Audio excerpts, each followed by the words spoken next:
Okay, so our story for this week is Miss Rumphius. It is written and illustrated by Barbara Cooney.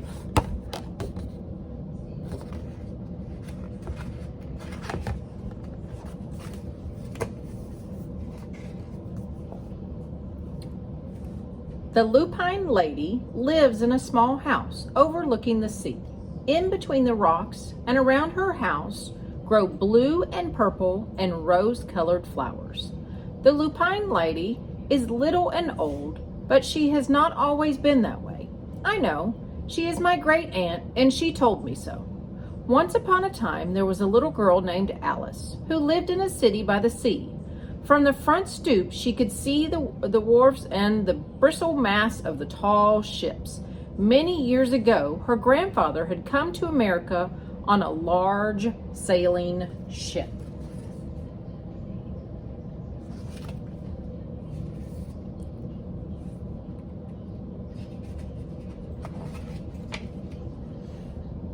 Now, he worked on the shop in the shop at the bottom of the house, making figureheads for the prows of the ship and carving Indians out of wood to put in front of cigar stores.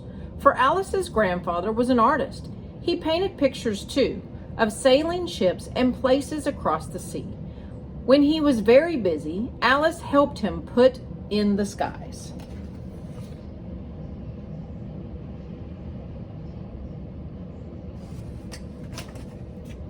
In the evening, Alice sat on her grandfather's knee and listened to his stories of the faraway places. When he had finished, Alice would say, "When I grow up, I too will go to faraway places, and when I grow old, I too will live beside the sea." "That is all very well, little Alice," said her grandfather, "but there is a third thing you must do."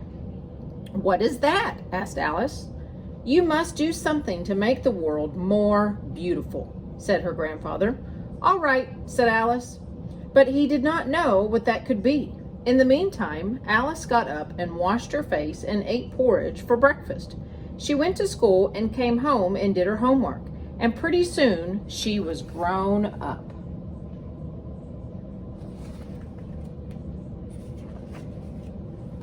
Then my great aunt Alice set out to do the 3 things she had told her grandfather she was going to do.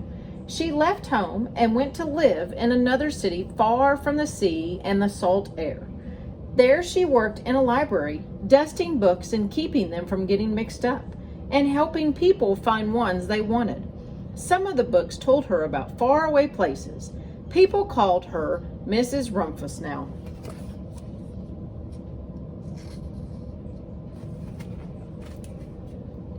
Sometimes she went to the conservatory in the middle of the park. When she stepped inside on a wintry day, the warm, moist air wrapped itself around her, and the sweet smell of jasmine filled her nose. "This is almost like a tropical island," said Miss Rumphius, "but not quite."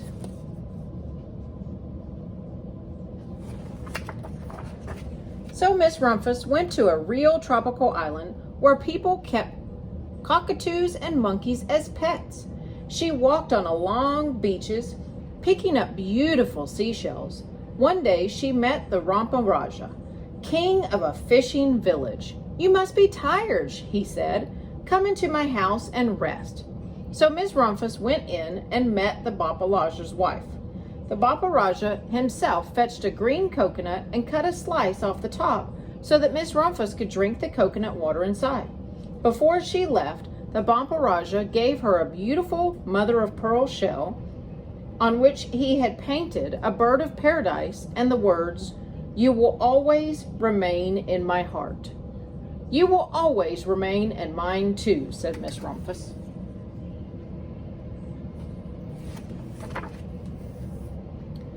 My great aunt, Miss Alice Rumphius, climbed tall mountains where the snow never melted. She went through jungles and across the desert. She saw lions playing and kangaroos jumping, and everywhere she made friends she would never forget. Finally, she came to the land of the lotus eaters, and there, getting off a camel, she hurt her back. "What a foolish thing to do," said Miss Rumphius.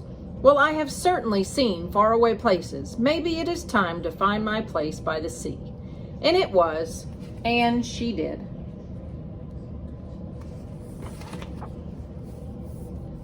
From the porch of her new house, Miss Rumphius watched the sun come up. She watched it cross the heavens and sparkle on the water, and she saw it set in glory in the evening. She started a little garden among the rocks that surrounded her house. She planted a few flower seeds in the stony ground. Miss Rumphius was almost perfectly happy. But there is still one more thing I have to do, she said. I have to do something to make the world more beautiful. But what? The world already is pretty nice, she thought, looking out over the ocean.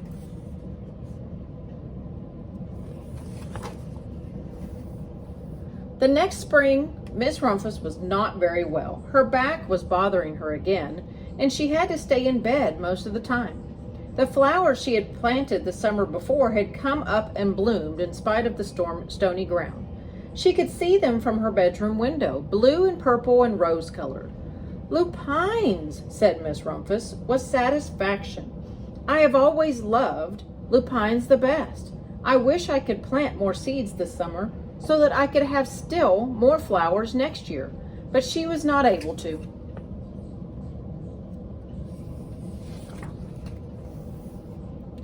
After a hard winter springcade, Miss Rumphius was feeling much better. Now she could take walks again. One afternoon, she started to go up and over the hill, where she had not been seen in a long time. I don't believe my eyes, she cried when she got to the top, for there on the other side of the hill was a large patch of blue and purple and rose-colored lupines. It was the wind, she said as she knelt in delight. It was the wind that brought the seeds from my garden here, and the birds must have helped. Then Miss Rumphius had a wonderful idea.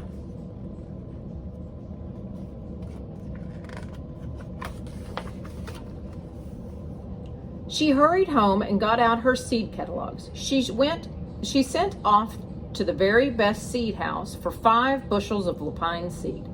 All that summer, Miss Rumphius, her pockets full of seeds, wandering over fields and headlands, sowing lupines. She scattered the seeds along the highways and down the country lanes. She flung handfuls of them around the schoolhouse and back of the church.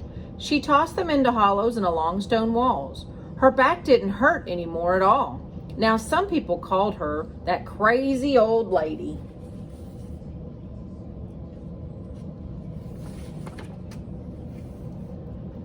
The next spring, there were lupines everywhere. Fields and hillsides were covered with blue and purple and rose-colored flowers.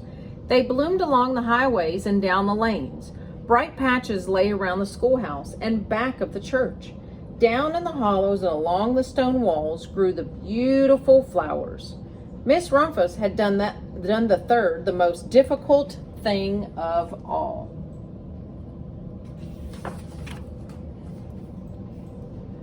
My great Aunt Alice, Miss Rumphius, is very old now. Her hair is very white. Every year there are more and more lupines. Now they call her the Lupine Lady. Sometimes my friends stand with me outside her gate, curious to see the old lady who planted the fields of lupines. When she invites us in, they come slowly. They think she is the oldest woman in the world. Often she tells us stories of faraway places.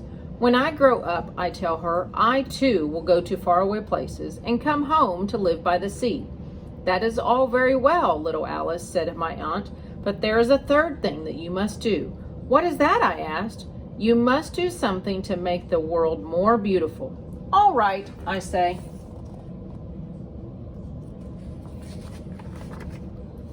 But I do not know yet what that could be.